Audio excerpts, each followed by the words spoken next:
भजनानंदी के लक्षण क्या है? कमर सीधी बोलो। जिसको एकांत प्रिय हो, सुनते भी जाना, बोलते भी जाना और जांचते भी जाना। वो टीचर होती है ना, स्कूल में काम करती है ना, उसको चेकलिस्ट देते हैं, तो उसमें चेक करती है कि ये है कि नहीं है। ऐसे सुनते भी जाओ, बोलते भी जाओ और बोलो निरीक्षण, एनालिसिस, चेक कर बोलो। जिसको एकांत प्रिय हो, जिसको साधना प्रिय हो, जिसको सादगी प्रिय हो, जिसको अध्ययन प्रिय हो, जिसको सेवा प्रिय हो, जिसको सत्संग प्रिय हो, जिसको गुरु दर्शन प्रिय हो, जिसको सात्विक भोजन प्रिय हो, जिसको समय का सदुपयोग करना प्रिय हो, ये उड़िया बाबा के द्वारा दिए गए लक्षण है। नारायण हरि बोलो तो सही। नारायण हरि। इसीलिए हिम्मत ना हारिए, बोलिए हिम्मत ना, प्रभु ना विसारिए, हंसते मुस्कुराते हुए जिंदगी जो होगा आ जाएगा। क्यों? क्योंकि जो हुआ अच्छा हुआ, जो हो रहा है अच्छा ही हुआ, जो होगा वो भी अच्छा ही है।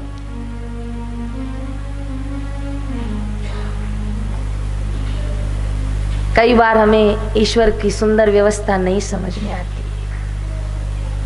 हम दुखी हो जाते हैं, हमें लगता है ऐसा क्यों हुआ, मेरे साथ ही क्यों हुआ, क्यों? तब मेरा एक ही उत्तर है कि ईश्वर की व्यवस्था बहुत सुंदर और सूक्ष्म है। वो अगर हमें नहीं समझ में आती तो ये हमारी समझ की कमी है, उसकी व्यवस्था की खोट नहीं है। हमें नहीं समझ में आ रहा है, ये हमारी कमी है, और ये कमी तभी ठीक होगी जब हमारा भजन, बोलिए, बढ़े। माताएं भाई यहाँ से हरिद्वार 4-5 घंटे की दूरी पर है, कभी 2-4 दिन छुट्टी मिले अपने घर पे व्यवस्था करके मैं 4 दिन भजन करके आ रहा, 2-3 दिन मौन, मोबाइल बंद, शास्त्र, सत्संग, देखो कितना अच्छा लगता है। आप फिर 3-4 दिन में अपने नजदीक आ जाएंगे, वाद विवादों से दूर हो जाएंगे। एक दिन मैं अमृतसर गई थी, तो वहाँ की हमारे आश्रम वाले जो समिति वाले हैं, उन्होंने कहा बहन जी यहाँ का गुरुद्वारा बहुत अच्छा है, दुनिया आती है दूर दूर से दर्शन करने। मैंने कहा चलो हम भी जाएंगे दर्शन करने। तो मैं दर्शन करने गई ना, पहले मैं बाहर ही बैठ गई थी, वो बैठने की जगह थी। गुरुद्वार पे ना थोड़ी देर बैठना चाहिए, अच्छा लगता है, मन को शांति मिलती है। तो अंदर ना वो पाठी कुछ पढ़ रहे होंगे ग्रंथ साहब, मेरे को पंजाबी थोड़ी कम समझ में आई, फिर भी मुझे वो लाइन है ना, वो मेरे दिमाग में फिट है आज, बड़े साल पहले मैंने सुनी थी। वो क्या गा रहे थे अमृतसर में,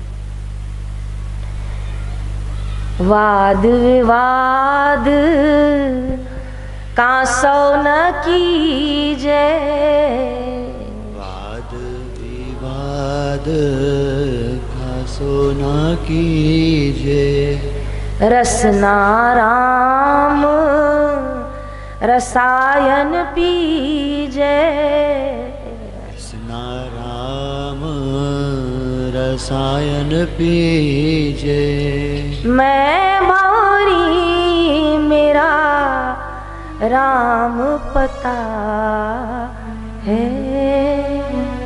मैं भंवरी मेरा राम पता है। बड़े सुंदर शब्द हैं कि मैं भंवर हूँ। वो भंवर जो होता है वो घूम फिर के उसको कितना भी भगाओ फिर फूल पे आ जाता है। मैं राम नाम की भंवरी हूँ, मुझे कितना भी कष्ट दो, विघ्न दो, संसार में रखो भगवान, मैं आने वाली तो तेरे शरण। मैं भंवरी, मेरा राम पता है। का वाद विवाद कासों न कीजिए। जो बहुत ज्यादा वाद विवाद करता है उसके लिए ईश्वर प्राप्ति बहुत दूर हो जाती है। जहां हो बात को काटो। लग रहा है ना बात बहुत लंबी हो रही है, बात को काटो, छोड़ दो, स्थान उठाओ, उठो, छोड़ो, चलो, क्योंकि इन सब में हमारा समय खर्च हो रहा। वाद विवाद कासों न कीजिए। रसायन चूर्ण मिलता है हमारे आश्रम में। कोई कितना भी बीमार हो ना, कहो इसको रसायन पिलाओ, ठीक हो जाए। तो यहाँ ग्रंथ साहब ने कहा रसना, रसना मतलब जीवाणु। रसना तू रसायन चूर्ण पी। कौन सा रसायन? कहा राम रसायन। रसना राम रसायन पीजे, वो पी तू ठीक हो जाएगी। शरीर का बीमार डॉक्टर के पास ठीक होता है, वैद्य के पास ठीक होता है, पर मन बुद्धि और जन्म मरण का बीमार गुरुद्वार पे ठीक होता है। उसके अच्छा जयराम जी की। तो ये रोहतकवासी भाई बहनों, ये कठिन समय चल रहा है, परीक्षा है, भले दिख नहीं रही है, कोई पेपर नहीं, कोई टीचर नहीं, कोई पेन नहीं है, पर ये परीक्षा है।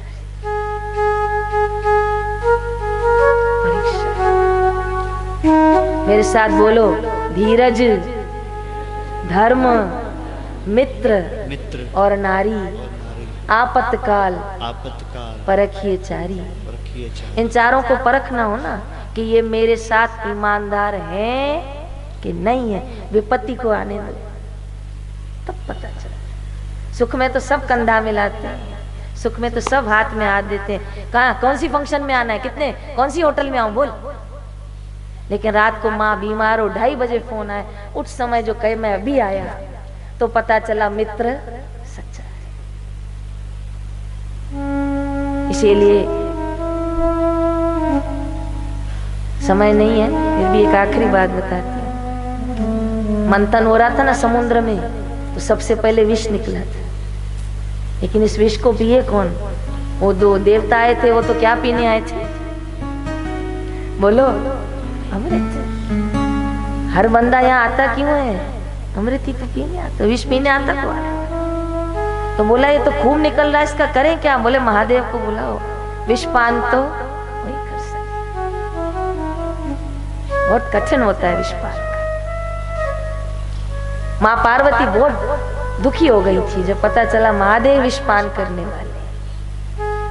माँ ने थोड़ी सी बोलने की कोशिश की थी महादेव को कि आप विषपान न करिए। महादेव ने उन्हें कहा आप मेरे साथ ना आना, मैं अकेले कर लूंगा, पर मुझे ये शिक्षा की जरूरत नहीं है। पत्नी कभी बोले ना आपको बहन को 500 क्यों देता है, 250 कर, तो आप बोलना मुझे इतनी शिक्षा मेरी माँ दे चुकी है, तेरी शिक्षा की मुझे जरूरत नहीं है। तेरा स्थान तेरा है, उसमें कमी नहीं रहेगी, पर मुझे बहन को 250 देने के 500 ये मुझे तुझसे पूछने की जरूरत।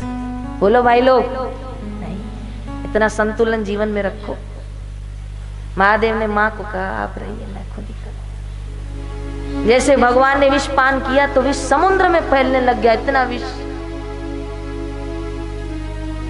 सर्प राजा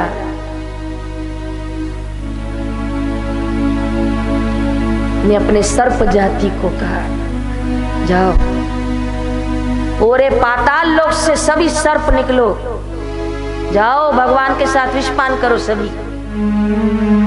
और वासुकी की आज्ञा पाकर पूरे पाताल से सर्प उभर, समुद्र में सर्प सर्प सर्प, बीच में महादेव। और सब क्या कह रहे हैं, बोलिए विष का। और देवता केवल बोलो, कोई बहुत ज्यादा अनबन हो रही और कोई देख रहा है तो समझना ये देवता है, ये बुरे टाइम में काम आने वाला, ये देखेगा दूर से बैठ के, बोलेगा, लेकिन सर्प काम आए। और जब विषपान पूरा हुआ तो भगवान ने वासुकी को कहा वासुकी, सर्प जाति का उपकार मैं कभी भूलूंगा नहीं, आज से सर्प पाताल लोक में रहे, पर तुम्हारे सर्प में एक सर्प सदैव मेरे गले का हार बने। उस दिन से भगवान ने सर्प को कहां स्थान दिया? बोलो, चरणों में।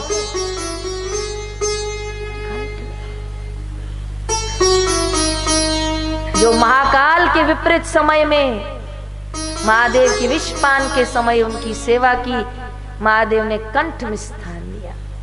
ऐसे ही संस्था के इस विपरीत समय में जो गुरुदेव के साथ रहेंगे, गुरु मंत्र के साथ रहेंगे, गुरु के दैवी कार्य के साथ रहेंगे, गुरु के सत्संग में निष्ठा रखेंगे, बापू भी उनको देने में कमी नहीं रखेंगे। उस समय देखना तो सही कोई क्या पाता है। दुनिया तरसेगी जो उसको मिलेगा। फिर जरूर नहीं है बाबू बाहर से दें, ये भी नहीं सोचना। उसको ऐसा खजाना मिलता जाएगा, उसको अंदर अंदर से माला माल होता जाएगा। उसको दुनिया तुच्छ और ज्ञान सब कुछ। जयराम जी की इसीलिए मेरे भाई बहनों, हिम्मत करो, कंधे से कंधा मिलाओ, हाथ से हाथ मिलाओ, पैर से पैर मिलाओ, आगे आओ, कदम अपने आगे बढ़ा।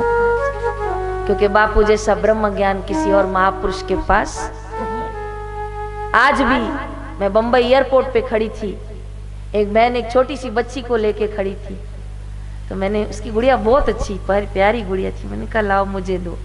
तो मैंने गोद में उठाया, उसके कान में ओम ओम बोला। फिर मैंने कहा आपकी पोती है? तो कहा नहीं मेरी बेटी है।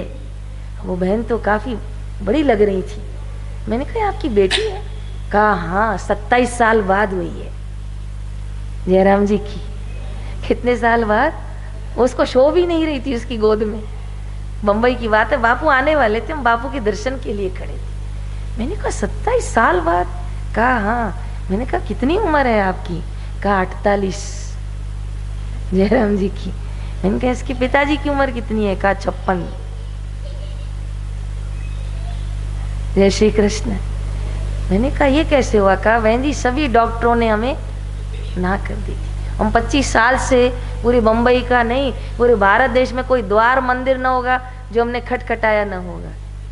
लेकिन बस 1.5 साल पहले बापू बोरेवली में आए, हम दोनों ने झोली फैलाई, बापू ने दोनों की झोली में एक एक सेब फल डाला और हमने कहा बापूजी हमारे घर में कोई संतान नहीं है। तो बापूजी ने हमारी झोली पे इशारा करके कहा दे तो दिया।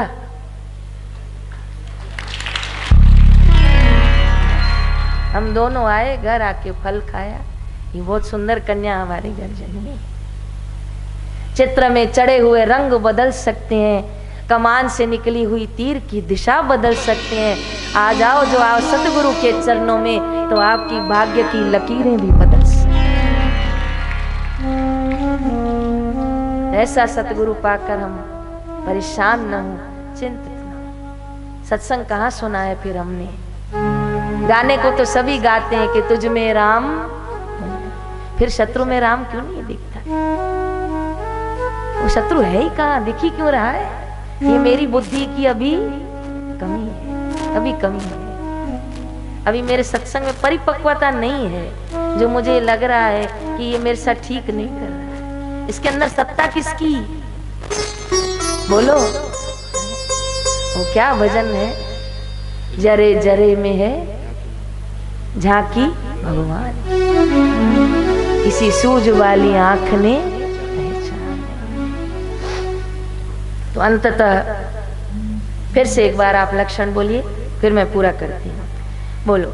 जिसको एकांत प्रिय हो, जिसको एकांत प्रिय हो, जिसको साधना प्रिय हो, जिसको साधना प्रिय हो, जिसको सादगी प्रिय हो, जिसको सादगी प्रिय हो, जिसको अध्ययन प्रिय हो, जिसको अध्ययन प्रिय हो, जिसको सेवा प्रिय हो, जिसको सेवा प्रिय हो, जिसको सात्विक भोजन प्रिय हो, जिसको सात्विक भोजन प्रिय हो, जिसको गुरु दर्शन प्रिय हो, जिसको गुरु दर्शन प्रिय हो, जिसको समय का सदुपयोग प्रिय हो, जिसको समय का सदुपयोग प्रिय हो। जो भजनानंदी होगा वो समय को व्यर्थ, बात हुई वहां से खड़े, चलो क्योंकि क्या पता कौन सी श्वास आखिरी।